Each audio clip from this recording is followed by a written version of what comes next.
السلام علیکم ورحمۃ اللہ وبرکاتہ۔ دوستو امید کرتا ہوں آپ خیریت سے ہوں گے۔ میں ہوں محمد مقصود قاسمی اور آپ دیکھ رہے ہیں باغ مدینہ یوٹیوب چینل۔ دوستو آج کا عنوان ہے، کیا علامہ اقبال کے ترانے سے مکہ مدینے کی بے حرمتی نہیں ہوتی؟ سوال: مفتی صاحب کیا فرماتے ہیں مفتیان دارالعلوم دیوبند علامہ اقبال صاحب کا لکھا ہوا ترانہ ہند کے بارے میں، جس میں علامہ اقبال نے کہا ہے کہ سارے جہاں سے اچھا ہندوستاں ہمارا؟ کیا اس میں کعبہ شریف، مدینہ منورہ اور بیت المقدس کے مرتبے کو کم کر کے ہندوستان کو سب سے زیادہ اچھا بتایا ہے؟ اور جہاں میں تو کعبہ شریف، مدینہ منورہ اور بیت المقدس بھی ہے، تو کیا وہ یہ کہنا چاہتے ہیں کہ ہندوستان مسلمانوں کے تینوں حرم سے زیادہ اچھا ہے؟ کیا یہ کہنا علامہ اقبال صاحب کی گستاخی نہیں ہے؟ آپ سے گزارش ہے کہ اس سوال کا جواب عنایت فرمائیں۔ تو اس کا جواب آتا ہے دارالعلوم دیوبند کی طرف سے۔ بسم اللہ الرحمن الرحیم۔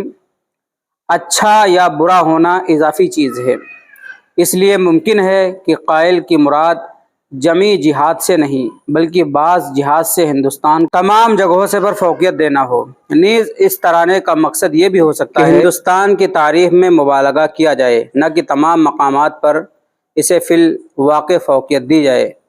اسی طرح یہ توجیہ بھی کی جا سکتی ہے کہ سارے جہاں میں مکہ مکرمہ، مدینہ منورہ داخل ہی نہ ہو بلکہ ما سوا پر ہندوستان کو فوقیت دینا ہو، کیونکہ مقامات مقدسہ تو مستقل نصوص کی بنیاد سب سے فائق ہیں ہی۔ بہرحال کسی کلام کی مراد متعین کرتے وقت متکلم قائل کے احوال کو پیش نظر رکھنا ضروری ہوتا ہے، اور ظاہر ہے کہ علامہ اقبال سے توقع نہیں کہ وہ ہندوستان کو مکہ و مدینہ سے بھی افضل قرار دیں گے۔ اس لیے اس کلام کی توجیہ ضروری ہے۔ صرف کلام کے ظاہر کو دیکھ کر متکلم یعنی علامہ اقبال مرحوم کو گستاخ ٹھہرانا درست نہیں ہے۔ واللہ تعالی عالم۔ دارالفتاء دارالعلوم دیوبند۔ امید کرتا ہوں کہ اس سائل نے سوال کیا تھا دارالعلوم دیوبند سے، اس کا جواب آپ حضرات کو سمجھ میں آ گیا ہوگا۔